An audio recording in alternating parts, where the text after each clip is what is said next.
Most people have heard of Warwick's boxing legend Randolph Turpin, but there's another legend in Warwick who's largely been forgotten. His name was Jack Burns and he came to Warwick from Scotland in the 1880s. Jack lived here in Stan Street. He worked just a few hundred yards away at the newly formed Warwick Golf Course. Golf really took off in the 19th century and Warwick Racecourse was the first golf course to be built in Warwickshire. Colonel Boothby, a keen golfer, set up the club with the Earls of Warwick and Aylesford as patrons. So why did Jack come all the way from Scotland to Warwick? It wasn't just his greenkeeping skills Colonel Boothby was looking for, it was Jack's talent as a golfer. Born in 1859, the son of an Irish labourer, Jack grew up in St Andrews and started earning his living as a plasterer. We don't know when he first started playing, but the St Andrews golf course, just like ours here in Warwick, is a public course on common land, so you don't have to be a club member to play on it. He obviously had talent for the game, as there's reference to him being a professional in the St Andrews Club minutes as early as 1885. So when golf courses started springing up all over England, he, along with a lot of other Scottish professionals, moved south. What makes Jack stand out from the others is what happened in October 1888. Jack went back to St Andrews to take part in the annual Open Golf Championship. He competed in it before, and although he had a reputation as one of the longest drivers on the course, he wasn't one of the favourites to win. But he defied the experts and tied for first place with two other players, the famous Ben Sayers and Davey Anderson. Jack was expecting to take part in the playoff the following day until somebody spotted an error in his score. His outward 47 should have been totals of 46. Players are only responsible for recording their hole-by-hole scores, not for adding them up, so Jack was declared the winner by one stroke. His winning score of 171 wouldn't be considered good today, but it was for the time. Golf equipment wasn't as sophisticated as it is now. The clubs that Jack would have used would have looked a little bit like this. They were made of hickory shafts, persimmon head and a leather grip. Very, very difficult golf clubs to use. Modern golf clubs have changed. They now use carbon fibre in the shafts, titanium heads, nice and lightweight with a rubber grip, making them much easier. The irons that Jack would have used, again, would have been made of a hickory shaft with an iron head. A modern iron now would look a little bit like this. Again, a carbon fibre shaft, easy to use head with a rubber grip, making them much more user friendly. So, did winning the Open change Jack's life? In short, no. He won a grand total of £8. That's equivalent to about £600 today. Slightly less than the £945,000 first prize for this year's winner. So Jack came back to Warwick to work on the golf course till 1891. He then moved back to St Andrews to get a job on the railways. We haven't forgotten Jack. We've still got his commemorative plaque here still at Warwick Golf Centre. And each year we compete for the Jack Burns Trophy.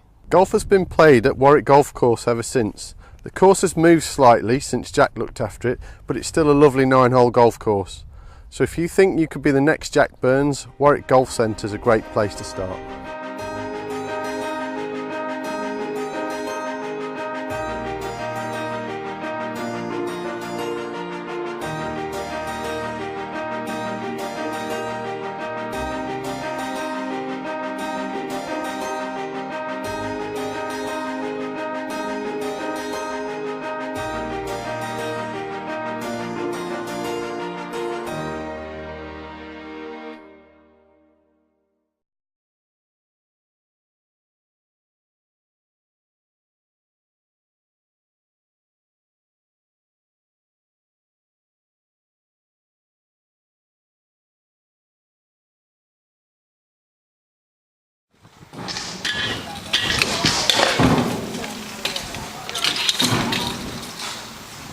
This is the campaign for a new skate park in Warwick. The concrete is full of potholes, so we need a new concrete surface, which is nice and smooth.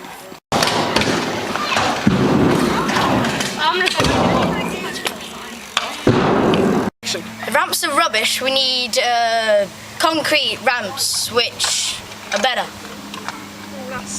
Last longer.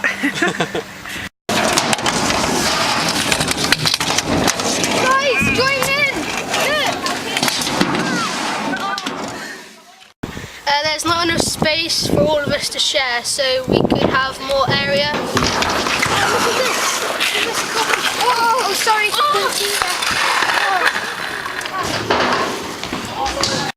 The ramps are badly laid out and we have to wait to use them. So if we have a circuit route or maybe just some more different ramps for people to use, that would help. Come on, guys, I've only got 5 minutes, so someone just go. Maybe please. Can I go? Might as well go. Oh, no. Oh, sorry. It's so fast. Oh, for goodness sake, I've been waiting for ages. This is Stratford Skate Park. It's sick.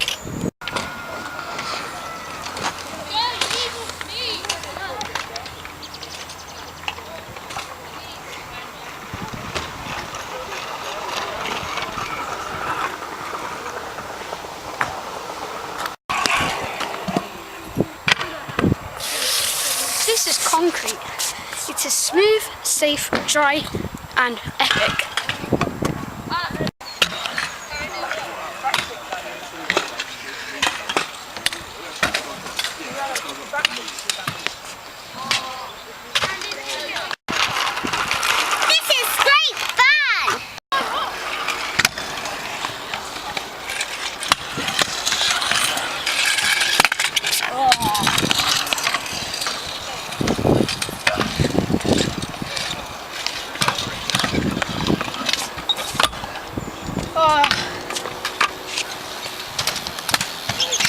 Wait! Stratford Skate Park has a circuit route, so you don't have to queue up to go on most of the things. And it's got such a big area, which is brilliant.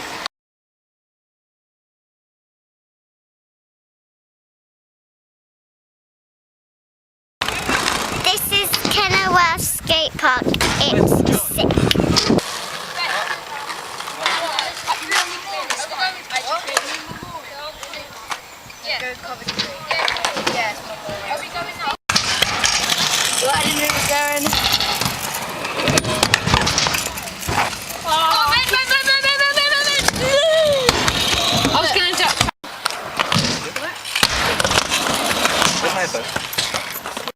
So, Ashley, can you tell me what the Kenilworth Skate Park has done for the kids of Kenilworth? For me, myself, like, I'm now 20, but I've been growing up around the skate park and it's kept me off the streets, it's kept me doing something that it's basically given me a hobby and a chance to go somewhere, and along with everyone else at the same age as me, it's given us that place that we needed, because there's not a lot of stuff to do in Kenilworth as a whole for like the young youth and the kids growing up around Kenilworth, so it's come in very handy. And now that I'm older, I'm seeing the same process that I had and went through happening to the youngsters of today now that are around 10 and 11 and are getting into scootering or BMX or skateboarding, whatever the hobby is.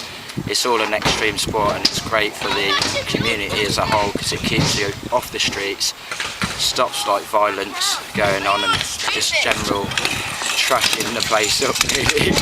And I'm very much behind getting a new skate park for Warwick because it will do the same as it has for myself and for many other people who are growing up around the Warwickshire area.